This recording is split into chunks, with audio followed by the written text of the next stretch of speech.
পদ্মজা পর্ব ৩।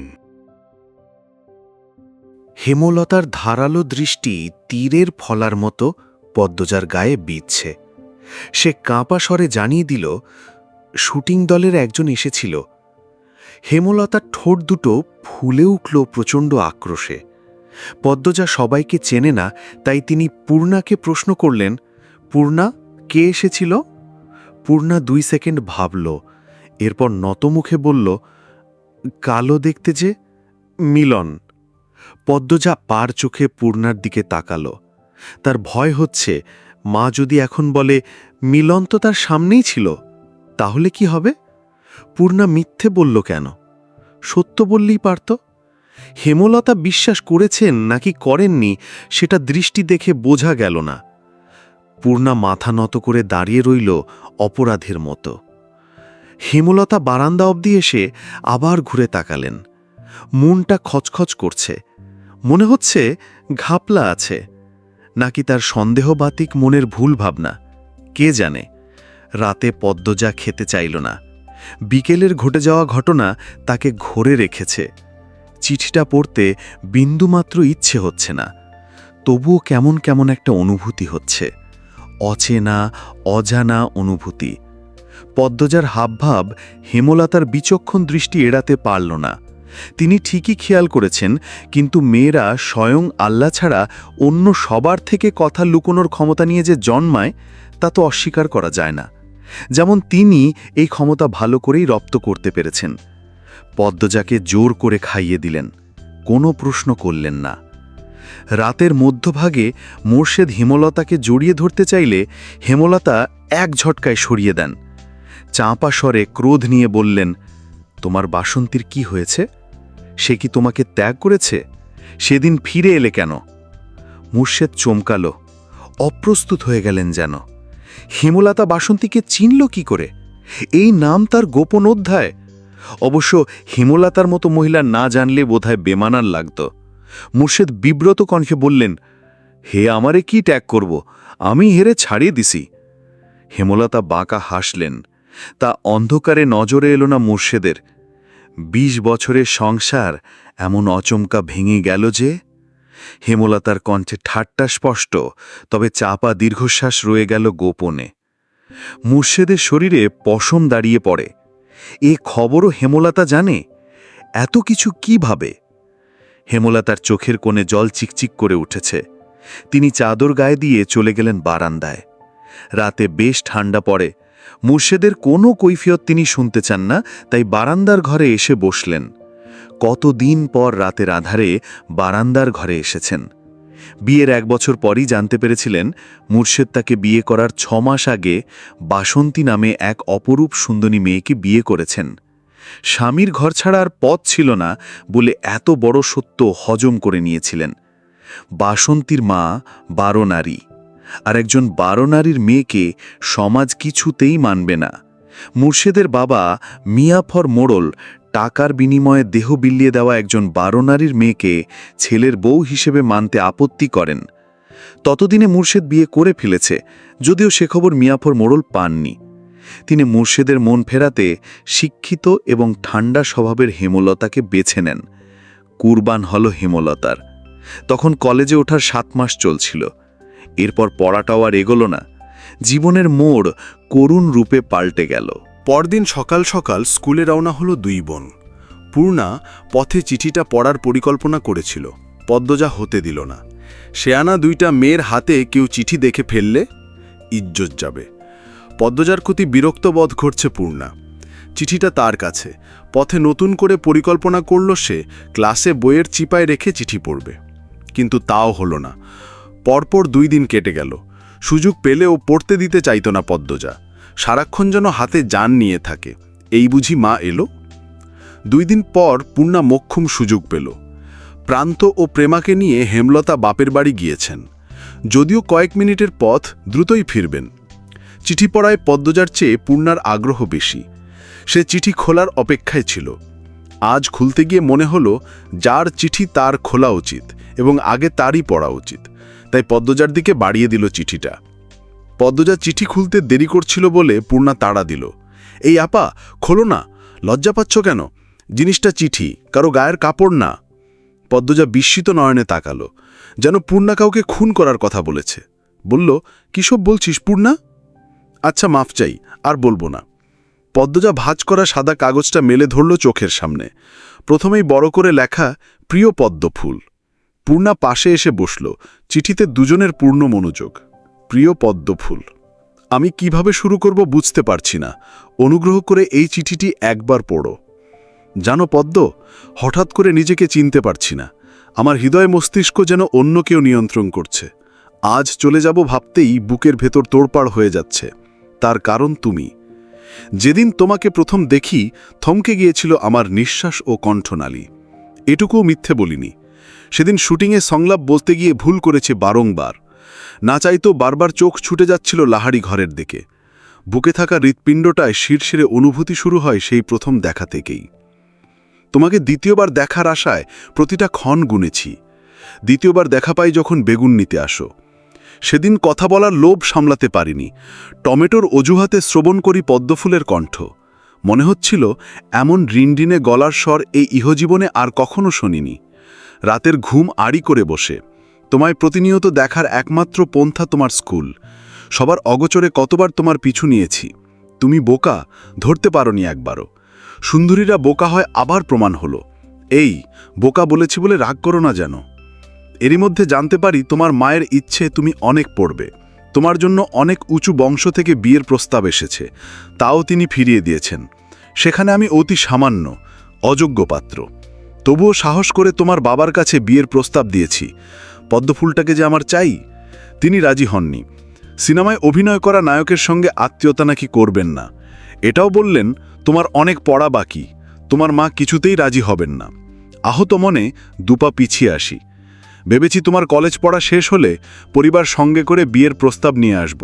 তোমার মা সম্পর্কে যা জেনেছি, বুঝেছি, তাতে এতটুকু বিশ্বাস আছে তিনি অভিনেতা বলে আমাকে এড়াবেন না। তিনি বিচক্ষণ মানুষ। সময় নেই আর। যা এতদিন বলতে চেয়েছি কিন্তু সুযোগ পাইনি, আজ বলতে চাই।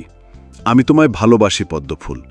আমার ভালোবাসা বর্ণনা করার জন্য শব্দগুলো কম হতে পারে, তবু আমি বলছি, যদি আমি আকাশ হই, তুমি সেই সূর্যের রশ্মি, যে রশ্মি থেকে নতুন করে আলোকিত হয়েছি আমি। ইতি লিখন শাহ। পদ্মজার মিশ্র অনুভূতি হচ্ছে। পূর্ণা হাসছে, ভ্রু উঁচুয়ে পদ্মজাকে বলল, আপারে, লিখন ভাইয়ার সঙ্গে তোমাকে যা মানাবে, কি সুন্দর করে লিখেছে। পদ্মজা লজ্জায় চোখ তুলতে পারছে না। পূর্ণা বলল, আল্লাহ, একদম বিয়ের প্রস্তাব দিয়ে দিয়েছে। আপা, তুমি কিন্তু বিয়ে করলে লিখন ভাইয়াকেই করবে। আর কিছু বলিস না, পদ্মজা মিনমিনে গলায় বলল। পূর্ণা শুনল না, সে অনবরত কথা বলে যাচ্ছে। আমার ভাবতেই কি যে খুশি লাগছে আপা, নায়ক লিখন ভাইয়া আমার বোনের প্রেমে হাবুডুবু খাচ্ছে। একদিন বিয়ে হবে। চুপ কর না। এই আপা, লিখন ভাইয়াকে ফেরত চিঠি দিবে না? পদ্মজা চোখ বড় করে তাকালো, অবাক শ্রবে বলল, কিভাবে? ঠিকানা কোথায় পাবো? আর আম্মা জানলে? না না। পূর্ণা আর কিছু বলতে পারল না। হেমনতার উপস্থিতি টের পেয়ে চুপ হয়ে গেল। পদ্মজা দ্রুত চিঠিটা ভাঁজ করে বালিশের তলায় রাখল। বুক ধুকপুক করছে। মাঘ মাস চলছে। কেটে গেছে 4 মাস। শুষ্ক চেহারা আর হিম শীতল মন নিয়ে পদ্মজা বসে আছে নদীর ঘাটে, গুনে গুনে 3 নম্বর সিঁড়িতে। নাকের ডগায় ম্যাট্রিক পরীক্ষা। দিনরাত পড়তে হচ্ছে। সে নিয়ম করে প্রতিদিন ভোরে পড়া শেষ করে ঘাটে এসে বসে, নিজের অনুভূতিদের সঙ্গে বোঝাপড়া করার জন্য। কখনো উদাস হয়ে, আবার কখনো লাজুক মুখশ্রী নিয়ে ভাবে কারো কথা। সে যে চিঠি দিয়ে হারালো, আর সাক্ষাৎ মিলল না তার। কখনো কি মিলবে? তিনি কি আসবেন? এক চিঠি প্রতিদিন নিয়ম করে পড়ে পদ্মজা। ধীরে ধীরে অনুভব করে তার মধ্যে আছে অন্য আরেক সত্তা, যে সত্তা প্রতিটি মেয়ের অন্তঃসালের গভীরে জেকে বসে থাকে ভালোবাসার অনুভূতি নিয়ে। পূর্ণা শীতের চাদর মুড়ি দিয়ে পদ্মজাকে খুঁজছে। 2 দিন আগে তার 8ম শ্রেণীর চূড়ান্ত পরীক্ষা শেষ হয়েছে। হিমেল হাওয়ার হাড় কাঁপানো শীতে থেমে থেমে কাঁপছে সে। পদ্মজাকে ঘাটে বসে থাকতে দেখে পেছন থেকে ডাকল, আপা। পদ্মজা তাকালো, বলল, কি? পরপরই উৎকণ্ঠা নিয়ে বলল, আম্মা আবার অসুস্থ হয়ে পড়েছে? পূর্ণা পদ্মজার পাশ ঘেঁষে বলল, না, আম্মার কিছু হয়নি। পদ্মজা হাঁফ সিরে বলল, আম্মা সারাদিন সেলাই কাজ করে, একদিকে তাকিয়ে থাকে, এক জায়গায় বসে থাকে, এজন্যই শরীরে এত অশান্তি, দুর্বল হয়ে পড়েছে। আব্বাকে বলিস আম্মারে নিয়ে সদরে যেতে, আমার কথা তো শুনবে না। আচ্ছা। দুজন নদীর ওপারে তাকালো। অতিথি পাখির মেলা সেখানে, রোমাঞ্চকর আকর্ষণ। এত পাখি দেখে মন ভরে গেল। পাখিদের কলক কাকুলিতে এলাকা মুখরিত। এপার থেকেও শোনা যাচ্ছে। কোত্থেকে দৌড়ে আসে প্রান্ত। সে 4 মাসে শুদ্ধ ভাষা রপ্ত করে নিয়েছে ভালোভাবে। এসেই বলল, আপারা কি করো? পূর্ণা বলল, পাখি দেখি, আয় তুইও দেখ। প্রান্তে দূরে চোখ রাখল। সকালের ঘন কুয়াশার ধবল চাদরে ঢাকা নদীর ওপার। পাখিদের ভালো করে চোখে ভাসছে না। শীতের দাপটে প্রকৃতি নীরব, তাই পাখির কলকাকলি শোনা যাচ্ছে দারুলভাবে। প্রান্ত বলল, বড় আপা, একটা ধরে আনি? একদম না, পাখি ধরা ভালো না। অতিথি পাখিদের তো ভুলেও ধরা উচিত না, ওরা আমাদের দেশে অতিথি হয়ে এসেছে। প্রান্ত চুপসে গেল। ঠোঁট উল্টে বলল, আচ্ছা, তোরা এইখানে কি করস? মোর্শেদের কণ্ঠস্বর শুনে 3 জন ঘুরে তাকালো। প্রান্ত হাসি মুখে ছুটে এসে বলল, আব্বা, আমি আজ তোমার সঙ্গে মাছ ধরতে যাব। মোর্শেদ প্রান্তকে কোলে তুলে নিয়ে বললেন, তোর মা আমার লগে কাজ্জা করব, আমি আম্মাকে বলবো। আচ্ছা যা, তুই রাজি করাইতে পারলে লইয়া যামো। মোর্শেদ গত 2 মাস ধরে প্রান্তকে চোখে চোখে রাখছেন। ছেলে নেই বলে হয়তো। প্রতিটা বাবা মায়েরই একটি ছেলের আশা থাকে। হেমলতা পরপর 3টি মেয়ে জন্ম দিলেন। এ নিয়ে মোর্শেদ কখনো অভিযোগ করেননি, তবে মনে মনে খুব করে একটা ছেলে চাইতেন। প্রান্তকে যখন প্রথম আনা হলো, ভিক্ষুকের ছেলে বলে তার খুব রাগ হয়। সময়ের সঙ্গে সঙ্গে প্রান্তকে চোখের সামনে ঝাঁপাতে লাফাতে দেখে ছেলের জন্য রাখা মনের শূন্য স্থানটা নাড়া দিয়ে ওঠে। মোর্শেদ 2 হাত বাড়িয়ে দেন অনাথ ছেলেটির দিকে। এখন দেখে আর বোঝার উপায় নেই মোর্শেদ আর প্রান্তের মধ্যে রক্তের কোনো সম্পর্ক নেই। মোর্শেদ খটখটা গলায় 2 মেয়েকে বললেন, সদরে যাইয়াম, তোদের দুজনের লাইগা চাদর আনতাম না সোয়েটার। কথাটা শুনে পদ্মজা দারুণভাবে চমকালো।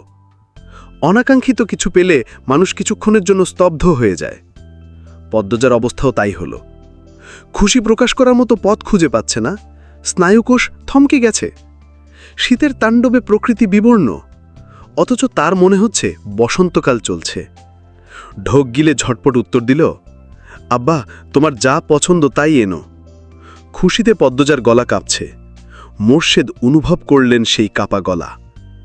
গত সপ্তাহের ঘটনা, মধ্যরাতে রুমিজের মেয়ে এক ছেলের সঙ্গে ধরা পড়ে। অলন্দপুরে সে কি তুলকালাম তাণ্ডব।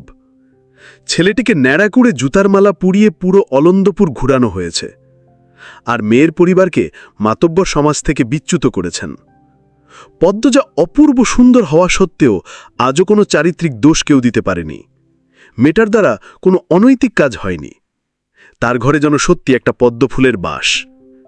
ইদানিং মোর্শেদ পদ্মজাকে নিয়ে দোটানায় ভোগেন। খারাপ ব্যবহারটা আগের মতো আর আসে না। তিনি দ্রুত জায়গা ছেড়ে চলে যান।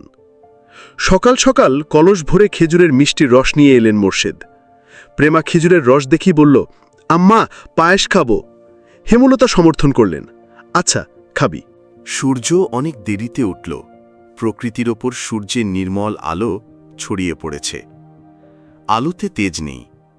4 ভাই বোন কাঁচা খেজুরের রস নিয়ে উঠানে বসল পাটি বিছিয়ে। খেজুরের কাঁচা রস রোদে বসে খাওয়াটাই যেন একটা আলাদা স্বাদ, আলাদা আনন্দের। পায়েসের জন্য তো নারিকেল দরকার, তাই মোর্শেদ নারিকেল গাছে উঠেছেন। আচমকা পদ্মজা প্রশ্ন করল, আজ কি সোমবার?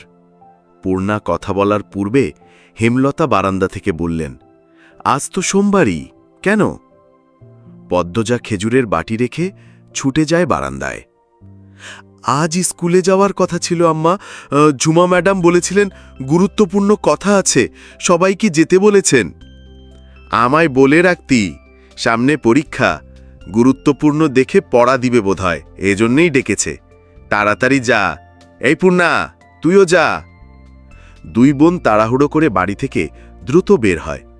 সূর্য উঠলেও কনকনে শীতটা রয়ে গেছে। দুজনের গায়ে মোর্শেদের আনা নতুন সোয়েটার। পদ্মজা যখন মোর্শেদের হাত থেকে সোয়েটার পেল তখন আর আবেগ লুকিয়ে রাখতে পারেনি। মোর্শেদের সামনেই হাউমাউ কেঁদে দিল। তার কান্না মোর্শেদের হৃদয় স্পর্শ করে, কিন্তু মোর্শেদ নিজের অহংবোধের তাড়নায় দুর্বলতা প্রকাশ করেন না। পরিস্থিতি থেকে বাঁচতে বাড়ি থেকে বেরিয়ে যান। ফেরেন অনেক রাতে। পূর্ণা হাঁটার মাঝে বলল, আব্বার পছন্দ ভালো তাই না আপা? কিসের পছন্দ? সুইকারগুলো কি সুন্দর। ধান। পদ্মজা হাসতেই সামনের দাঁতগুলো ঝিলিক দিল। হাতের ডান পাশে ধান ক্ষেত। ধান গাছের ডগায় থাকা বিন্দু বিন্দু জমে থাকা শিশির রোদের আলোয় ঝিকমিক করছে। অনেকে হাতে কাঁচি নিয়ে প্রস্তুতি নিচ্ছে ধান কাটার। বাতাসে নতুন ধানের গন্ধ। হঠাৎ পূর্ণা চেঁচিয়ে উঠল, আপারে, লিখন ভাই! পদ্মজার নিঃশ্বাস এলোমেলো হয়ে পড়ে। মুহূর্তে বুকের মাঝে তাণ্ডব শুরু হয়। পূর্ণার দৃষ্টি অনুসরণ করে পেছনে তাকালো সে। লিখন ব্যস্ত পায়ে এদিকেই আসছে। তার পাশে 4 ফুট উচ্চতার মগা। পদ্মজা অজানা আশঙ্কায় চোখ ফিরিয়ে নিল। রুদ্ধশ্বাসে পূর্ণাকে বলল, এখানে আর এক মুহূর্তও না। কথা শেষ করেই সে স্কুলের দিকে হাঁটা শুরু করে। পূর্ণা অবাক হয়, কিন্তু এ নিয়ে রাগ করল না। লিখন পেছন পেছন আসছে। পদ্মজার বুক কাঁপছে বিরতিহীনভাবে। তার চাহনি বিক্ষিপ্ত, হৃদয় অশান্ত। বটগাছের সামনে চিন্তিত ভঙ্গিতে দাঁড়িয়ে আছে লিখন। শীতের শুষ্কতায় বটগাছের অধিকাংশ পাতা ঝরে পড়েছে। লিখনের কাছে শীতকাল খুবই অপছন্দের ঋতু।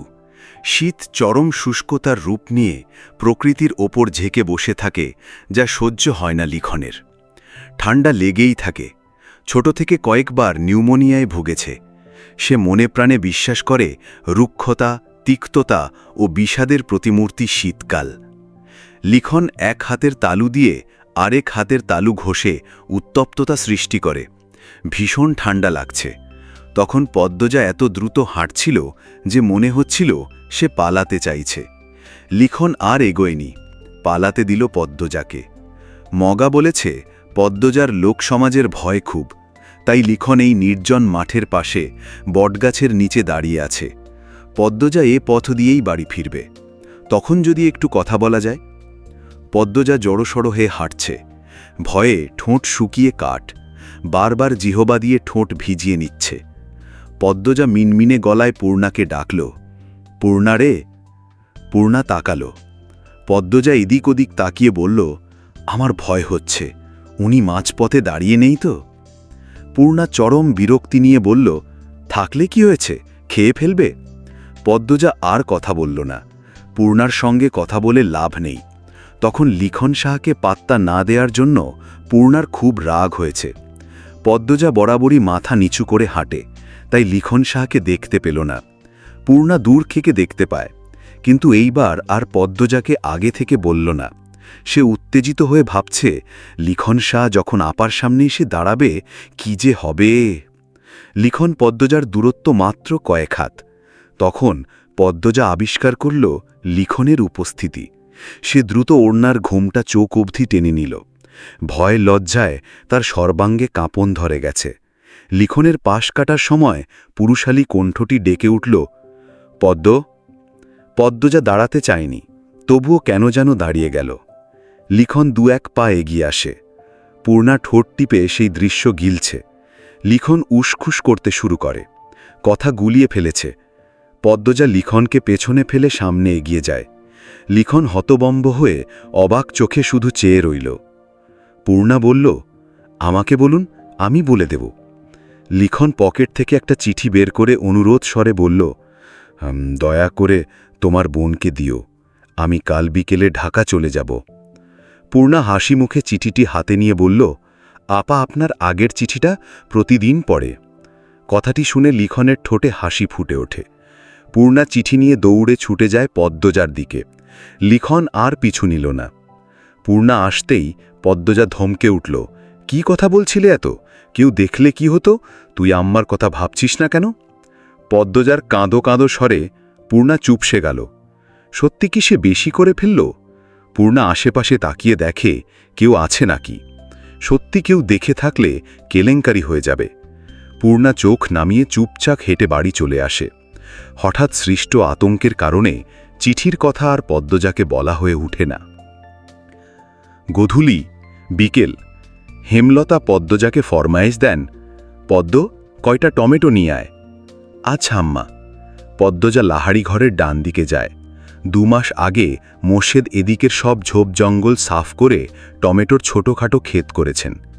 লাল টকটকে টমেটো। হেমলতা রান্নার ফাঁকে বারান্দার দিকে উকি দিলেন। মোর্শেদ আর প্রান্ত কিছু নিয়ে বৈঠক করছেন।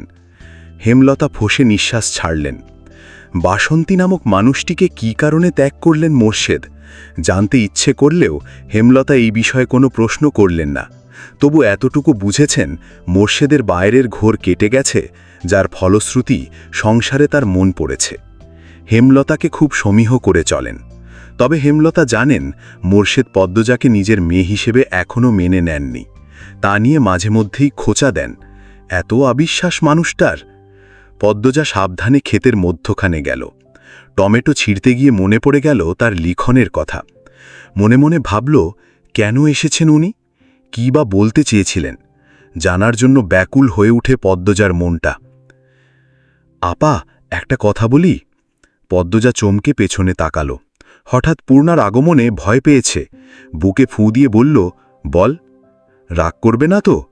পদ্মজা চোখ ছোট ছোট করে তাকিয়ে বলল, করব না। পূর্ণা লিখনের দেওয়া চিঠিটা দেখিয়ে বলল, লিখন ভাইয়ার চিঠি। পদ্মজা ছো মেরে চিঠিটি নিল। তার এহন ব্যবহারে পূর্ণা অবাক হল বটে, সেই সঙ্গে মনে মনে খুশি হল বোনের আকুলতা দেখে। পদ্মজা দ্রুত চিঠির ভাঁজ খুলল।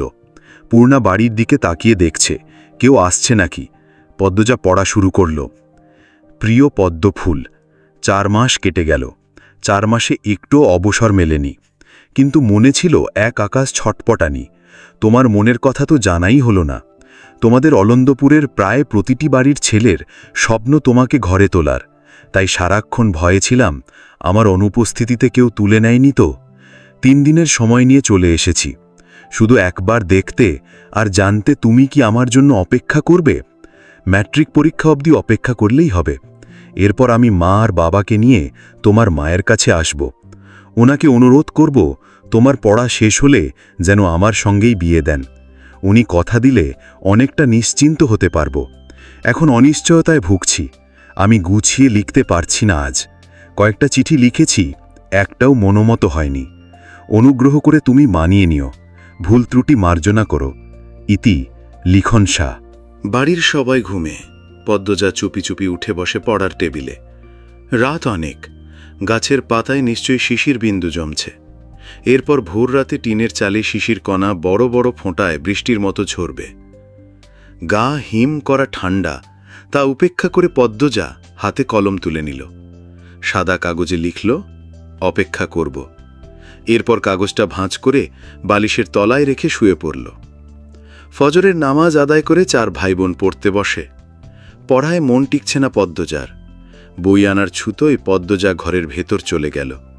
রাতের লেখা কাগজটা ছিঁড়ে কুটি কুটি করে ফেলে দিল জানালার বাইরে। এরপর আবার নতুন করে লিখল, আমার আম্মা যা চান তাই হবে। পড়া শেষে অভ্যেসবশত ঘাটে যায় পদ্মজা। হাতের মুঠোয় 3টে চিঠি, 2টো লিখনের, একটা তার লেখা। পূর্ণাও পাশে। প্রেমা প্রান্ত বাড়ি জুড়ে ছুটাছুটি করছে। সামনের কোনো কিছু ঠিকমতো দেখা যাচ্ছে না, সব কিছুই অস্পষ্ট। কুয়াশার স্তর এত ঘন যে দেখে মনে হচ্ছে সামনে কুয়াশার পাহাড় দাঁড়িয়ে আছে। সেই পাহাড় ভেদ করে একটা নৌকা এসে ঘাটে ভেড়ে। নৌকায় লিখন আর মগা। আকস্মিক ঘটনায় পিলে চমকে উঠল পদ্মজার। পালানোর মতো শক্তিটুকু পেল না। লিখন মায়াভরা কণ্ঠে পদ্মজার উদ্দেশ্যে বলল, আমি বাধ্য হয়ে এসেছি, আজ বিকেলে চলে যাব। মগা বলল, প্রতিদিন সকালে নাকি তুমি ঘাটে বসো, তাই এসেছি। পদ্মজা মনে মনে দোয়া ইউনুস পড়ছে। ভয়ে বুক দুরুদুরু করছে। মা দেখে ফেললে কি হবে, বা অন্য কেউ। একটু সাহস জড়ো হতেই নিজের লেখা চিঠি সিঁড়িতে রেখে পদ্মজা ছুটে চলে গেল বাড়ির ভেতর। পূর্ণা বড় বড় চোখে শুধু দেখল। লিখন নৌকো থেকে নেমে চিঠিটা হাতে তুলে নেয়। ভাঁজ খুলে একটা লাইন বেল শুধু। বিষাদের ছায়া নেমে আসে লিখনের মুখে। পূর্ণার কৌতূহল হল চিঠিতে কি আছে জানার জন্য, তবে তা প্রকাশ বলল না। শুধু বলল, আপা আপনার কথা প্রতিদিন ভাবে। 1996 সাল। পদ্মজা থেমে খেমে কাঁপছে, মুখ লুকিয়ে রেখেছে হাঁটুর ওপর। তুষার কালো চাদর টেনে দিল তার গায়ে। পদ্মজা চোখ তুলে তাকালো, বিষাদভরা কণ্ঠে বলল, সেদিন আমার লেখা প্রথম চিঠিটা কুটি কুটি কেন করেছি জানি না, ইচ্ছে হয়েছিল তাই করেছি। তবে জানেন, আমি একদম ঠিক করেছিলাম, সেদিন যদি আমি কথা দিয়ে দিতাম আমার কথা ভঙ্গ হতো। পদ্মজা হাসল।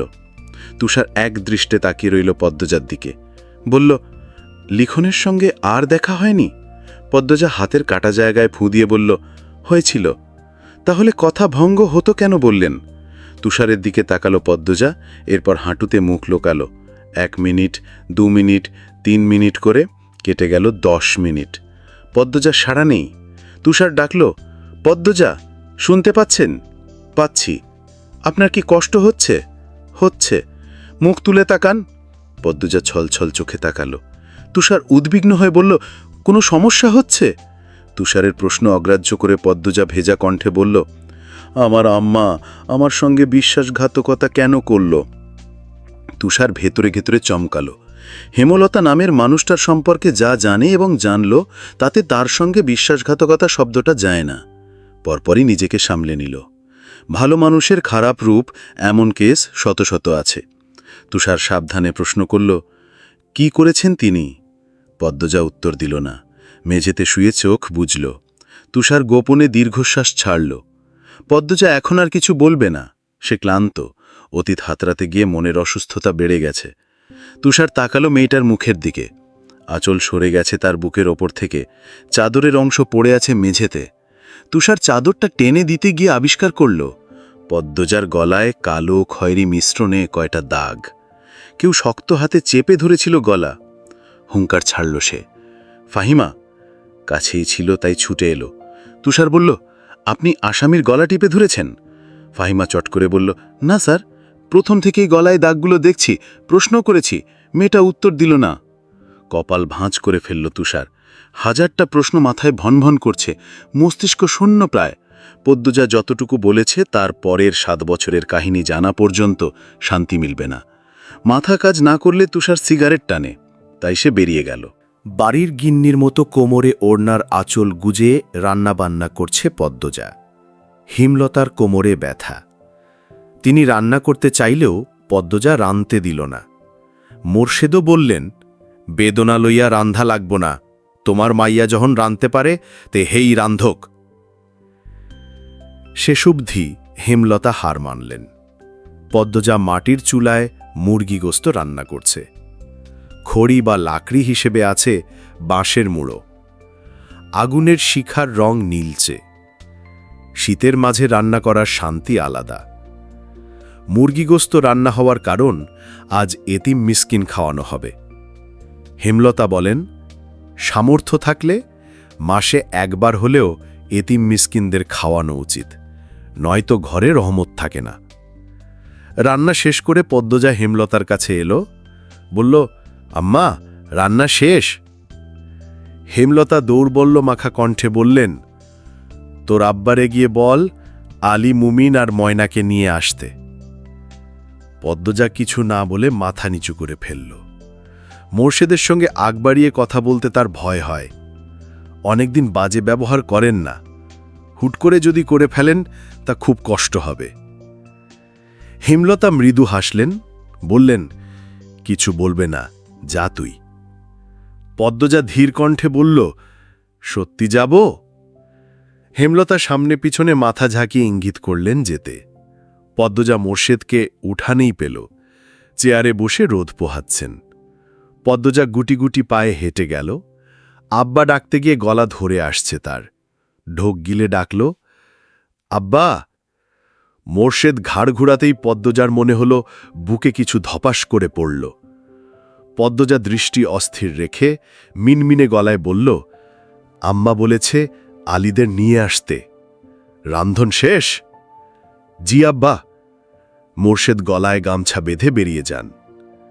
পদ্মজা মোর্শেদের যাওয়ার পানে তাকিয়ে থাকল বেশ কিছুক্ষণ। অনুভূতিগুলো থমকে গেছে, ঝাপসা হয়ে আসছে পদ্মজার চোখ দুটো। অল্পতেই তার কান্না চলে আসে। সে তাড়াতাড়ি ডান হাতের উল্টো পাশ দিয়ে চোখের জল মুছল। গাছ থেকে পাখির কিচিরমিচির শব্দ আসছে, সেদিকে তাকালো। তখনই হেমলতা ডাকলেন, পদ্ম। পদ্মজা ছুটে যায়। কিছু লাগবে আম্মা?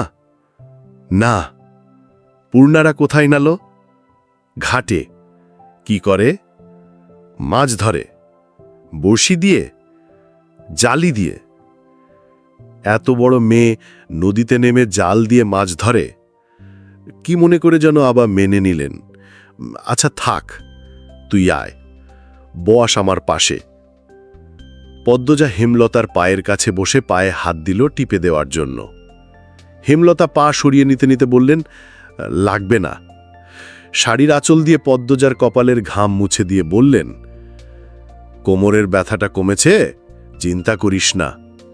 তোর আব্বা কিছু বলেছে? না আম্মা। আচ্ছা আম্মা, আব্বা এত পাল্টালো কিভাবে? পদ্মজা নিজের আগ্রহ দমে রাখতে পারল না।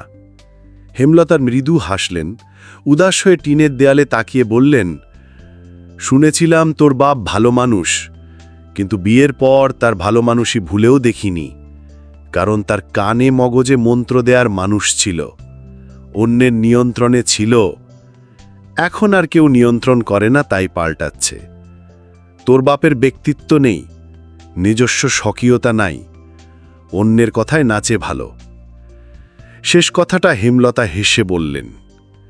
পদ্মজা কিছু বলল না। হেমলতা শুয়ে পড়লেন। আজ সারাদিন বিশ্রাম নিবেন। আগামীকাল অনেক কাজ, অনেকগুলো কাপড় জমেছে। রূপ ক্ষণিক, গুণ চিরস্থায়ী, এটা আব্বা শেষ বয়সে এসে বুঝেছে। পদ্মজার শীতল কণ্ঠ আর কথার তীরে হেমলতা ভীষণভাবে বিস্মিত হলেন। তিনি সেকেন্ড কয়েক কথা বলতে পারলেন না। পদ্মজা চলে যাওয়ার জন্য উঠতেই হেমলতা অবিশ্বাস্য স্বরে প্রশ্ন ছুড়লেন, এই খবর তুই কোথায় পেলি? পদ্মজা ঘাড় ঘুরিয়ে বলল, আমি তো তোমারই মেয়ে আম্মা। তোমার এত বড় দুঃখ আমি জানব না? পদ্মজা চলে গেল। পিছনে রেখে গেল হেমলতার অবিশ্বাস্য চাহনি। বিকেলবেলা হেমলতা ঘর থেকে বের হলেন। শরীরে কিছুটা আরাম এসেছে। পূর্ণা বড়ই ভর্তা করছে, পাশে প্রেমা। পদ্মজাকে দেখা গেল না, নিশ্চয়ই ঘাটে বসে আছে। প্রান্তও তো নেই। তিনি পূর্ণাকে জিজ্ঞাসা করলেন, প্রান্ত কোথায়? পূর্ণা কয়েক সেকেন্ড ভাবল কি উত্তর দিবে। এরপর ভয়ার্ত কণ্ঠে বলল, জানি না আম্মা। জানিস না কি? তিনি এবার প্রেমাকে ধরলেন। প্রান্ত কোথায় রে প্রেমা? প্রেমা সহজ স্বরে বলল, আমরা সবাই ঘাটে ছিলাম, প্রান্ত উঠানে ছিল, এরপর এসে দেখি নেই। হেমলতা গলা উঁচে বললেন, কোন মুখে বলছিস জানি না, একসঙ্গে নিয়ে থাকতে পারিস না, একা ছাড়িস কেন? কোথায় গেছে ছেলেটা? হেমলতার ধমক ঘাট অবধি পৌঁছে যায়। পদ্মজা বাড়ির পেছন থেকে ছুটে এসে প্রশ্ন করে, কি হয়েছে আম্মা? প্রান্ত বাড়ি নেই সেটা আমাকে কেউ বলল না। দেখ দুটোকে, বসে বসে বড়ই ভর্তা গিলছে। দিন দিন অবাধ্য হচ্ছে মেয়েগুলো। পূর্ণা ভয়ে জড়সড় হয়ে বসে আছে। প্রেমা হেমলতার ধমকে ভয় পাচ্ছে, কিন্তু অতটা না। হেমলতার মন কু গাইছে। তিনি নিজ ঘরে যেতে যেতে পদ্মজাকে বললেন, বেরোচ্ছে আমি, সাবধানে থাকবি। তখন দুজন লোক প্রান্তকে নিয়ে বাড়িতে ঢুকল। প্রান্তর কপাল বেয়ে রক্ত ঝরছে। পদ্মজা উদ্গ্রীব হয়ে হেমলতাকে ডাকল, আম্মা। এরপর দৌড়ে গেল উঠানে। প্রান্ত কাঁদছে। হেমলতা ব্যস্ত পায়ে বেরিয়ে আসেন। প্রান্তকে আহত অবস্থায় দেখে ভড়কে যান। বুকটা হাহাকার করে ওঠে তার। ছুটে গিয়ে প্রান্তকে দুই হাতে জড়িয়ে ধরে লোক দুটিকে জিজ্ঞাসা করলেন, আমার ছেলের কি হয়েছে? একজন লোক বলল, পলাশ মিয়ার ছেঁড়ার লোকে মাইল লাগছিল, হেই ছেঁড়ায় পাথর দিয়া ইডা মারছে, কপালে আর ফাইটটা গেছে। মোর্শেদ লাহারি ঘরের সামনে গাছ কাটছিলেন। চেঁচামেচি শুনে চলে আসেন। প্রান্তকে এমত অবস্থায় দেখে লোক দুটিকে তেজ নিয়ে বললেন, কোন কুত্তার বাচ্চায় আমার ছেঁড়ারে মারছে? কোন বান্দির ছেঁড়ার এত বড় সাহস? মোর্শেদ উত্তরের অপেক্ষা করলেন না। প্রান্তকে নিয়ে ছুটে চলে যান বাজারে। হেমলতা রয়ে গেলেন বাড়িতে। বাজারে আজ হাট বসেছে। মোর্শেদ হেমলতাকে নিষেধ করেছেন সঙ্গে যেতে। বাড়িতে থেকে হেমলতা হাঁসফাঁস করছেন। প্রান্ত একা বড় হয়েছে। কতবার কত রকম আঘাত পেয়েছে, দেখার কেউ ছিল না। সবসময় মিনমিনিয়ে কেঁদেছে। এমন বাচ্চা ছেলের এত বড় আঘাত পেয়ে চেঁচিয়ে কাঁদার কথা। কষ্ট তো আর কম পায়নি। দাঁতে দাঁত চেপে সহ্য করেছে। হেমলতার ভীষণ কষ্ট হচ্ছে। পদ্মজা ঘরে লুকিয়ে কাঁদছে। পূর্ণা প্রেমা বাড়ির বাইরে বারবার উকি দিয়ে দেখছে তাদের আব্বা প্রান্তকে নিয়ে ফিরল কিনা। দেখতে দেখতে চলে এসেছে মেট্রিক পরীক্ষা। কেন্দ্র শহরে যেতে লাগে 6 ঘন্টা। বাড়িতে থেকে পরীক্ষা দেওয়া সম্ভব না। এদিকে কেন্দ্রের পাশেই মোর্শেদের মামা বাড়ি। মামা নেই, তবে মামাতো ভাইয়েরা আছে। কথাবার্তা বলে সেখানেই 1.5 মাসের জন্য হেমলতা আর পদ্মজা উঠলান। মোর্শেদ বাকি 2 মেয়ে আর প্রান্তকে নিয়ে বাড়িতে রয়ে গেছেন। হেমলতা পদ্মজাকে নিয়ে আসার পূর্বে নিজে এসে দেখে গেছেন পরিবেশ কেমন। মোর্শেদের 2 মামাতো ভাইয়ের মধ্যে একজন রাজধানীতে থাকে, আরেকজনের বয়স অনেক হয়েছে। ছেলেমেয়েদের বিয়ে দিয়ে বউ নিয়ে একাই থাকেন। ছেলেরা শহরে চাকরি করে। পদ্মজার জন্য উপযুক্ত স্থান, তাই আর অমত করলেন না। মোর্শেদের যে ভাইটি বাড়িতে আছেন তার নাম আকবর হোসেন। বয়স 60-এর বেশি হবে। কিন্তু আকবর হোসেনের স্ত্রী জয়নবের বয়স খুব কম, হেমলতার বয়সী। হেমলতা আকবর হোসেনকে ভাইজান বলে সম্বোধন করেন।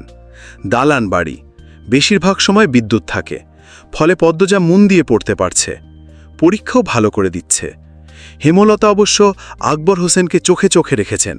শীতল প্রকৃতির লোক, তবে বিশ্বস্ত। রাতের খাওয়ার আকবর হোসেনের সঙ্গেই খেতে হয়।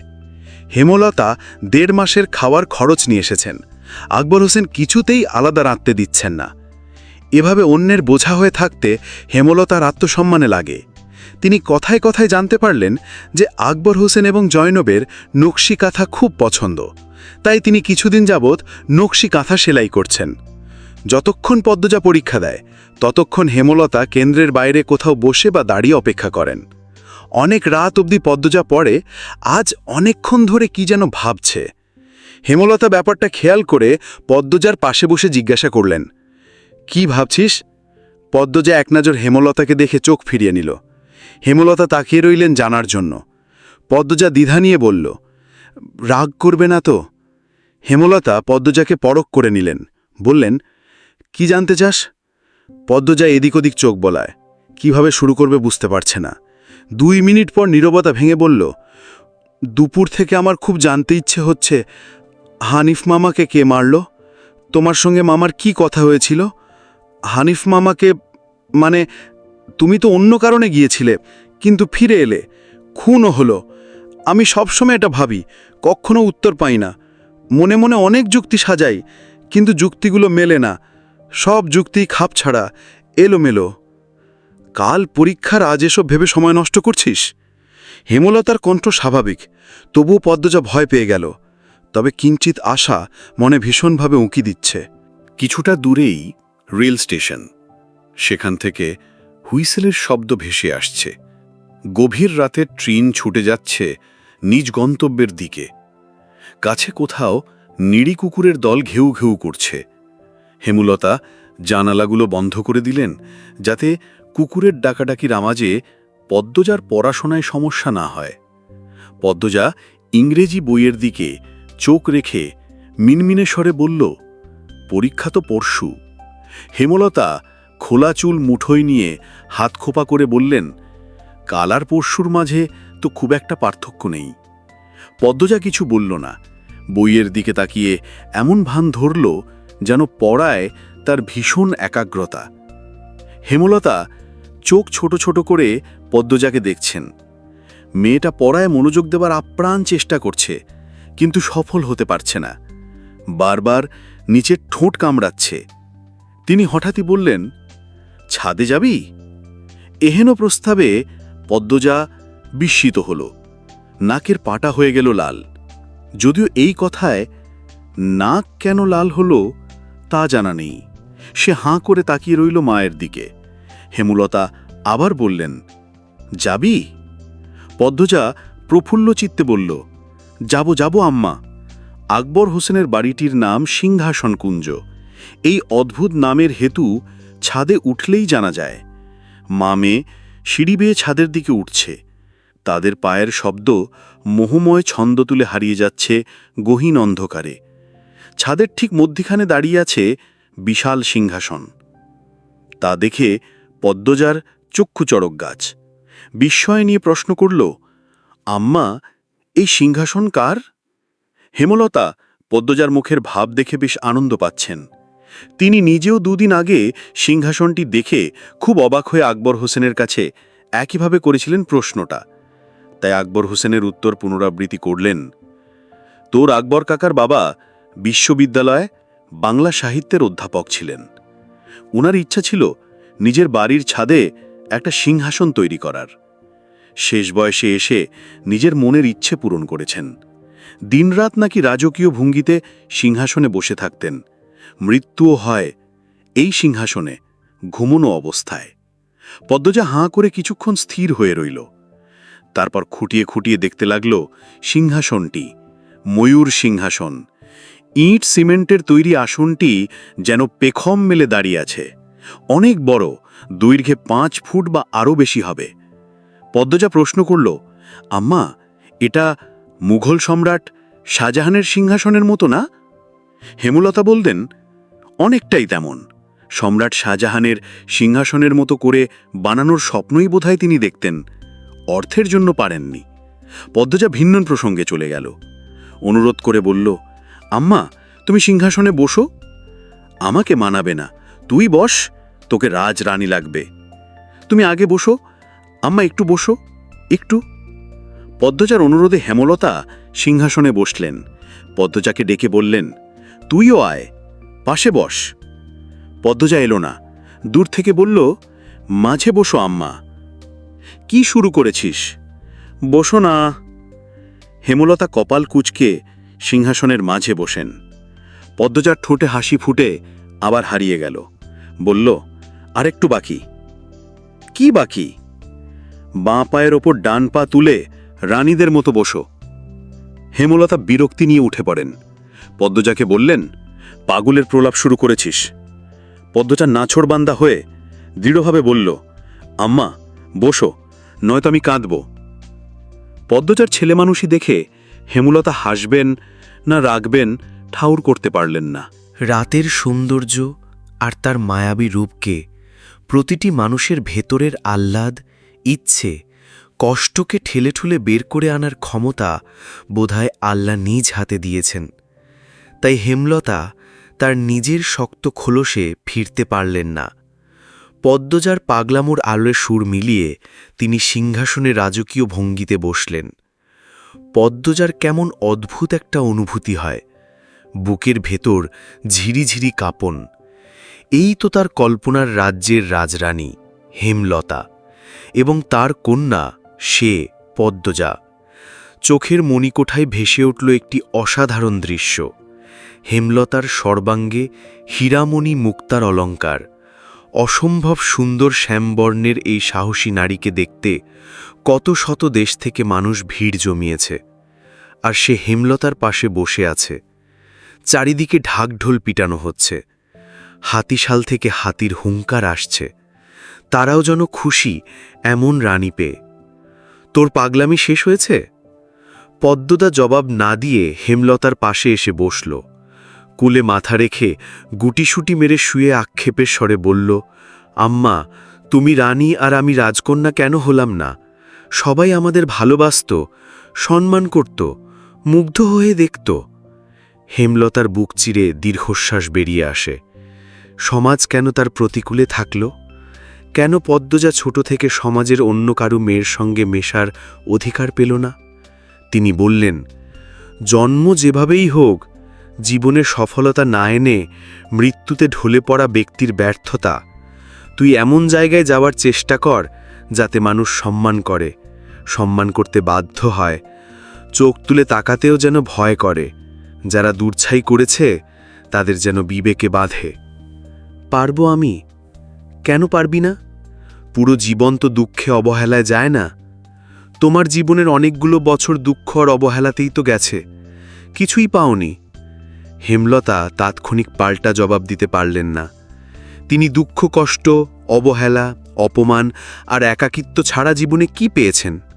উত্তরটাও চট করে পেয়ে গেলেন।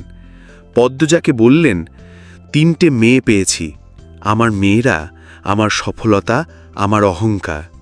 প্রেমা তো ছোট, তোরা দুইজন নিজেদের মতো থাকিস, পড়িস, কোনো দুর্নাম নাই।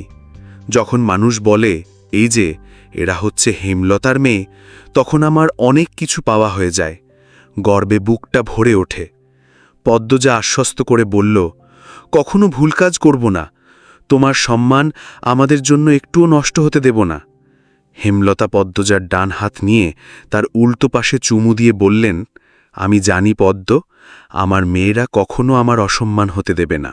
নিস্তব্ধতা ভেঙে ভেঙে মাঝে মাঝে পাতার ফাঁকে ফাঁকে পাখ পাখালির ডানা নাড়ার শব্দ ভেসে আসছে। পদ্মজা চোখ তুলে আকাশের দিকে তাকাল। আকাশে একটা চাঁদ, অগণিত তারা, আকাশকে তারায় পরিপূর্ণ একটি কালো গালিচার মতো লাগছে। হেমলতা বিভ্রম নিয়ে বললেন, গায়ের কালো রঙের দোষে সমাজের সঙ্গে আমার সখ্যতা কখনো হয়ে ওঠেনি। প্রকৃতির মতিগতি অবস্থা দেখে দেখে আমার সময়ে কাটত। আব্বা শিক্ষক ছিলেন বলে কালো হয়েও পড়াশুনো করার সুযোগ পেয়েছিলাম। অবশ্য আব্বার সামর্থ্যও ছিল, আমাদের সব ভাই বোনকে পড়িয়েছেন। আম্মা আমাকে পড়ানোতে বেশি আগ্রহ দেখিয়েছিলেন। রং কালো, কেউ বিয়ে করবে না, একটু পড়ালেখা থাকলে হয়তো করবে, সেই আশায়। যখন আমি তোর বয়সী ছিলাম তখন বড় আপার মেয়ে হয়। মেয়েটার গায়ের রং কালো, শ্বশুর বাড়িতে তুলকালাম কাণ্ড, বংশের সবাই ফর্সা, বাচ্চা কেন কালো হলো? আপাকে বের করে দিল, বাড়ি ফিরল আপা। সমাজের কত কটূক্তি হজম করেছে। তখন আমি নামাজের দুয়ায় আকুতি করে চাইতাম একটা সুন্দর মেয়ের, আমার বিয়ে হলে মেয়েটা যেন পরীর মতো সুন্দর হয়, আমার মতো অবহেলার পাত্রী যেন না হয়, বড় আপার মতো কালো মেয়ে নিয়ে শ্বশুরবাড়ি থেকে বিতাড়িত হতে যেন না হয়। তুই যখন পেটে থাকিস তখন নফল নামাজ রোজা বাড়িয়ে দেই, 5 ওয়াক্ত নামাজ বাদে সময় পেলেই সেজদায় লুটিয়ে আল্লাহকে একই কথা বলতাম, আমার পরীর মতো মেয়ে চাই। দুয়াও কবুল হয়ে গেল। তোর যেদিন জন্ম হয় সবাই অবাক হয়ে শুধু তাকিয়েই ছিল, আমি তো খুশিতে কেঁদেই দিয়েছিলাম। এত সুন্দর বাচ্চা এই গ্রামে কেন, পুরো দেশেও বোধহয় ছিল না। চোখের পাপড়ি যেন ভ্রুতে এসে ঠেকছিল, ঠোঁট এত লাল ছিল যেন ঠোঁট বেয়ে রক্ত ঝরছে। সদ্য জন্মানো শিশুর মাথা ভর্তি ঘন কালো রেশমি চুল। অলন্দপুরের সবার কাছে ছড়িয়ে পড়ে এই কথা, দল বেঁধে দেখতে আসে। 1 সপ্তাহ বেশ তোড়জোড় চলে। কি খুশি ছিলাম আমি, সারাক্ষণ তোকে চুমো হেতাম, রাতেও ঘুমোতে ইচ্ছে করত না, মনে হতো এই বুঝি আমার পরীর মতো মেয়ে চুরি হয়ে গেল। তোর আব্বা সারাক্ষণ খুশিতে বাকপাকুম করত, বাইরে থেকে এসে গোসল ছাড়া কোলে নিত না। যখন কোলে নিত বারবার আমাকে বলতো, ও লতা, সেডিরা মানুষ না, শিমুল তুলা। হেমলতা থামলেন, তার চোখের তারায় জল ছলছল করছে। পদ্মজা আগ্রহ নিয়ে শুনছিল। সে বলল, তারপর? কেউ বা কারা রটিয়ে দিল তুই তোর বাপের মেয়ে না, যুক্তি দাঁড় করালো, বাপ মা কালো, মেয়ে এত সুন্দর হয় কি করে? গ্রামের প্রায় সব মানুষ অশিক্ষিত, কুসংস্কারে বিশ্বাসী, তাই বিবেচনা ছাড়াই বিশ্বাস করে নিল। হেমলতা থামলেন। পদ্মজার মনে হতে থাকে হেমলতা কিছু একটা লুকিয়েছেন। শুধু গ্রামের মানুষ বললেই এত বড় দাগ লেগে যায় না, অন্য কোনো কারণ আছে যা যুক্তি হিসেবে শক্ত ছিল। হেমলতা দম নিয়ে বললেন, আমায় একা করে দিয়ে তোর বাপ সরে গেল, সমাজ সরে গেল, আতুর ঘরে তোকে নিয়ে একা পড়ে রইলাম। তোকে দেখলেই মনে হতো আল্লাহ কোনো মূল্যবান সম্পদ আমাকে দেখে রাখতে দিয়েছেন। তোকে দেখে রাখা আর বড় করাটাই জীবনের লক্ষ্য মনে হতে থাকে। নিজেকে শক্ত করে আমি অন্য আমি হয়ে যাই, খোলসটা পাল্টে যেতে থাকে, রাত জেগে স্বপ্ন সাজাই, তোর সঙ্গে ফুল কুড়ানোর স্বপ্ন দেখে ফুল গাছ লাগাই। যখন তোর 4 বছর হয় বাড়ি ভরে যায় ফুল গাছে। ছোট শাড়ি পরিয়ে প্রতিদিন মা মেয়ে মিলে ফুল তুলে মালা গাঁথতাম। নিশুতি রাতে পাকা ছাদে জোছনা পোহানোর স্বপ্ন ছিল, আজ পূরণ হলো। আর 2টা ইচ্ছে বাকি, সাগর জলে মা মেয়ে পা ডুবিয়ে পুরো একটা বিকেল কাটাবো, আর শেষ বয়সে নাতি নাতনিদের নিয়ে তাদের মায়ের জীবনী বলবো। পদ্মজা 2 হাতে শক্ত করে জড়িয়ে ধরে হেমলতার কোমর। তিনি টের পান পদ্মজা ফপাচ্ছে। উৎকণ্ঠা নিয়ে বললেন, পদ্ম, কাঁদছিস কেন? পদ্মজা বাচ্চাদের মতো কাঁদতে থাকল। কাঁদতে কাঁদতে বলল, আমাকে একা থাকতে দিও না আম্মা, আমি তোমাকে ছাড়া থাকতে পারবো না, তোমার মতো কেউ হয় না। এজন্য কাঁদতে হয়? আমি সবসময় তোর সাথে আছি। কান্না থামা। কি মেয়ে হয়েছে দেখো, কেমন করে কাঁদছে। পদ্ম, চুপ, আর না, মারবো এবার। পদ্ম থামল, কিন্তু ভেতরের ছটফটানি পীড়া দিচ্ছে। কেন এমন হচ্ছে জানে না, কিন্তু হচ্ছে। কান্না পাচ্ছে, ভয় হচ্ছে। আকাশ ভরা রাতের দিকে তাকিয়ে একটু আগেই সুন্দর লাগছিল এই আকাশ। অচমকা ভয়ঙ্কর মনে হচ্ছে। মায়ের কোল ছাড়তে ইচ্ছে হচ্ছে না। মনে হচ্ছে চারিদিকে অশরীরীদের ভিড়, তাদের কোলাহলে মস্তিষ্ক ফেটে যাচ্ছে। পদ্মজা মায়ের কোলমুখ লুকালো। মেয়েকে অনেকক্ষণ কথা বলতে না দেখে হেমলতা বললেন, পদ্ম, ঘুমিয়ে পড়েছিস? না আম্মা। হেমলতা একটা দীর্ঘশ্বাস ছেড়ে বললেন, সেদিন মাঝরাত্রিরে ছুরি নিয়ে বের হয়েছিলাম। হানিফের ঘরটা আব্বা আম্মার ঘর থেকে দূরে হওয়াতে সুবিধে ছিল। ঘরের পাশে গিয়ে দেখি মদনও ঘরে। আমার পক্ষে দুজন পুরুষকে সামলানো সম্ভব না, তাই মদনের চলে যাবার অপেক্ষা করতে থাকি। এরপর আরেকজন লোক আসে। একটু দূরে সরে যাই, গোয়াল ঘরের পেছনে। মিনিট কয়েক পর উকি দিয়ে দেখি দরজা লাগানো, সাড়া শব্দ নেই। সাবধানে দরজা ঠেলে ঘরে ঢুকে দেখি হানিফ নেই। তখন হয়তো আম্মা দেখেছে, তাই ভাবছে আমি খুন করেছি। নানু কেন এমন ভাবল? হানিফ মামা তো তোমারই ভাই। হেমলতা তাৎক্ষণিক জবাব দেননি। সময় নিয়ে একটা গোপন সত্যি বললেন, আমি তোর নানুর ভাইকে খুন করেছি, তাই তিনি আমাকে ঘৃণা করেন, ভয় পান, সন্দেহ করেন। হেমলতার কণ্ঠ স্বাভাবিক। পদ্মজা চমকে উঠে বসে থাকল। মুখখানা হাঁ অবস্থায় স্থির হয়ে গেল, তার দৃষ্টি গেল থমকে। পদ্মজা যাতে নিজেকে সামলে নিতে পারে সেই সময়টুকু দিতে হেমলতা দূরের আকাশে চোখ রাখেন। পদ্মজা নিজেকে ধাতস্থ করে নিয়ে বলল, তিনি কি হানিফ মামার মতো ছিলেন? হেমলতা সম্মতিসূচক মাথা নাড়লেন। সিঁড়িতে কারো পায়ের আওয়াজ শোনা যাচ্ছে। হেমলতা সাবধান হয়ে পদ্মজাকে আড়াল করে দাঁড়ান। সেকেন্ড কয়েক পর একটা ছেলের দেখা মিলল, অচেনা মুখ। হেমলতা আগে কখনো দেখেননি। ছেলেটিও তাদের দেখে ভড়কে গেল।